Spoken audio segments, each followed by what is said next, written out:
kham ya pi dei tang ma pi marway taka benta jonga ang ne hasla prte bai dei ma pi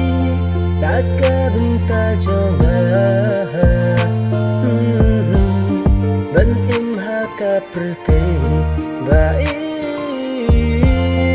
daya pi shawi ngam kwa shuda lele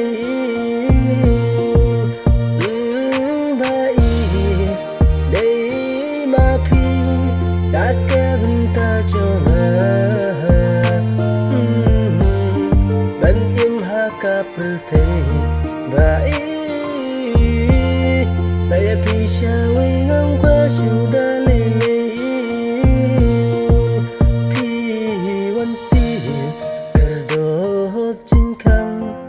akadonu chonga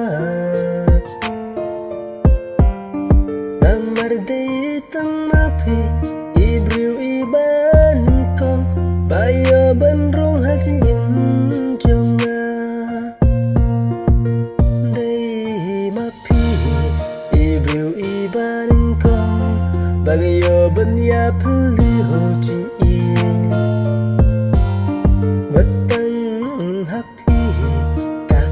kabaring kong bangara shojin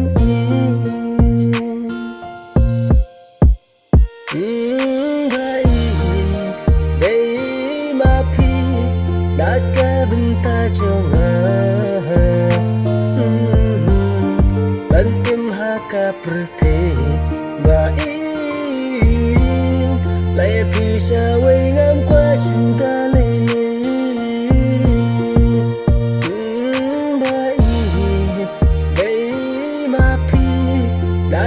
benta jonga ban im haka prte bai pi shawai ngam kwa shuda lele kumta bai kumbangi layak le ai kan tin chongi kinom sat ai namar kumba pilap diam ya kacing i jonga to ai kan nengi baro shirta nanges kambai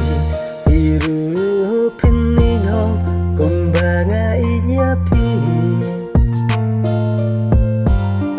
namar pi dei bareng kong yang abain dalele yang ngau kwa bapin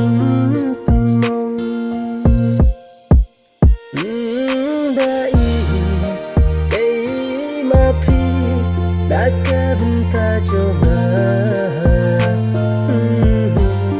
ban im haka prte bai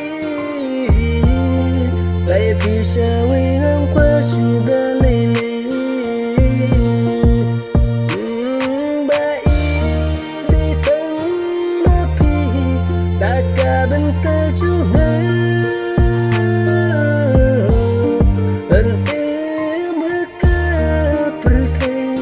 lai pe bai ngam kwa shu shawi da lele bai dei ma pi daka benta jonga ban im haka prte bai lai pi shawi ngam kwa shu da lele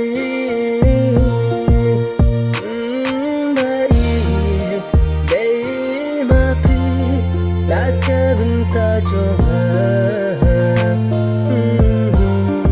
ban im haka prte bai lai pi shawai ngam kwa shuda